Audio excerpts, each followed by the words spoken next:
coming from a computing and software engineering background, and we design software to be attractive and immersive and actually to keep the user retention, to increase the user retention and make the software more fun, more engaging, and so on. So for example, on say Facebook, Instagram, you'd put up a photo and you're checking back to see how many likes you get. But I started to notice that while doing that, sometimes we exaggerate and sometimes actually we go to an area where the software might become problematic and addictive.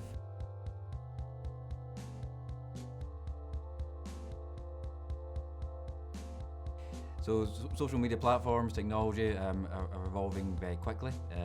People have become quite reliant upon them now. There's been suggestions by the media, by other organisations.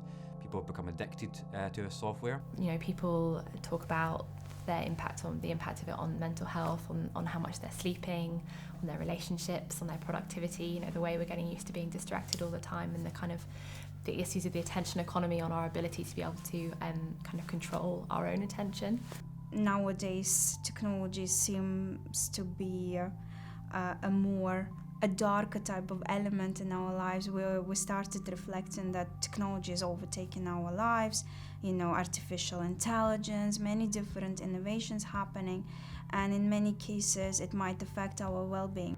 As a psychologist, I'm a little bit hesitant to use the word addicted in the traditional psychological way, because there's a big debate around, is it really an addiction?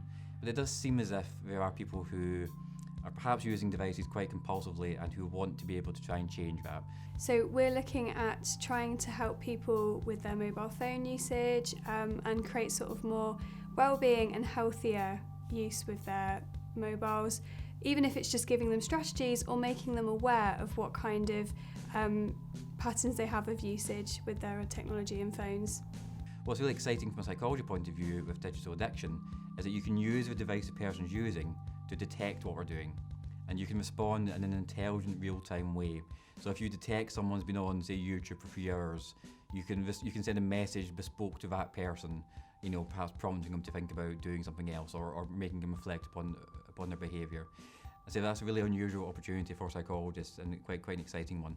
5 years ago, when we started this research in 2013, 2014, we did a study to review the existing applications in the market and to assess the scientific foundation for the applications and what we can add to them. We also wanted to know how people view these applications. Do they really view them seriously? Are there any negative and harmful effect of these applications? And one of the popular application was called Break Free, which is now called Space. The app's it's kind of easy to say it's complex. Actually, it's quite simple at its heart. So it just exists to try and help people be more aware of how they're using their phones.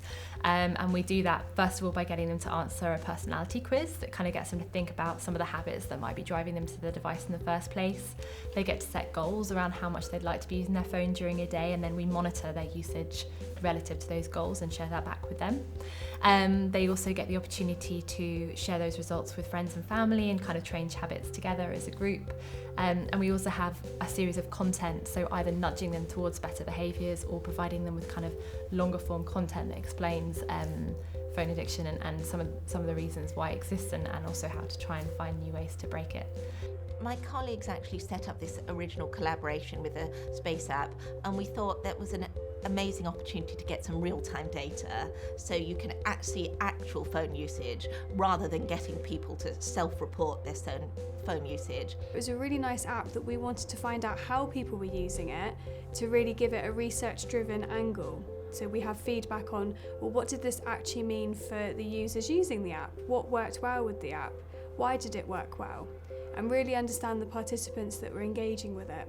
And what we want to do is look at this data and see, are there any relations between personality, emotional well-being and phone usage? So the way we've kind of managed people using the app and getting data is that they opt into the scheme. So if they want to take part in the research, then they get the extended app for free as a way of saying thank you.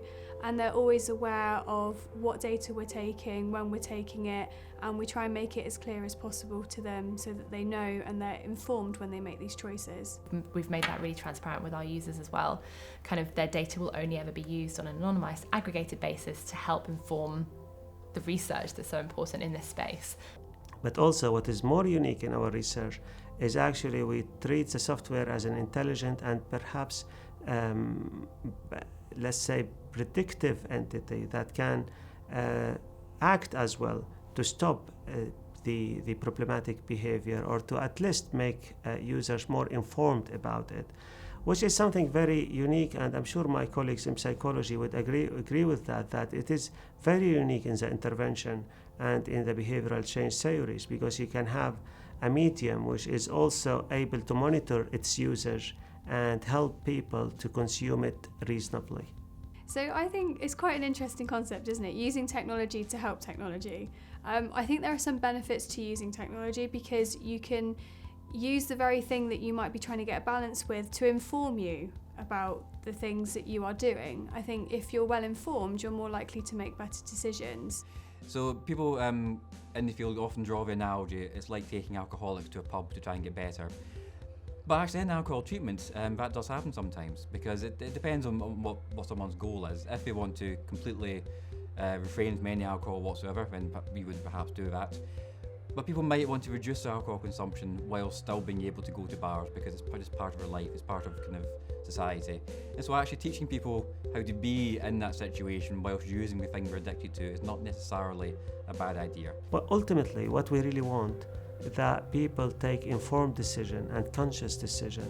So they are consciously digital and not impulsively or compulsively or even unconsciously using digital media. Interesting results. We found, first of all, people were quite open to the idea of trying to reduce their social media behaviour. We hadn't been certain if that would be the case, but the majority of people do want to have some kind of control. We found people do describe themselves as being a social media addict or a Facebook addict, but we've also found that we don't think of that as being an actual addiction. So when we say to them, do you think of yourself as being an addict the same as a crack user, they get quite offended, because in their head that's something different.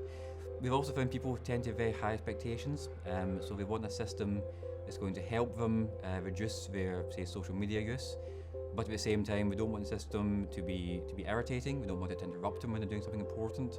We want it to understand the difference between using social media, say, personally versus using it for some kind of job-related activity.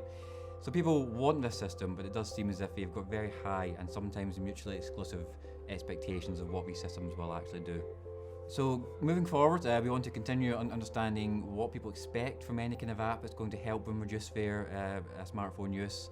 How can we try and predict what we're going to want in an intelligent way?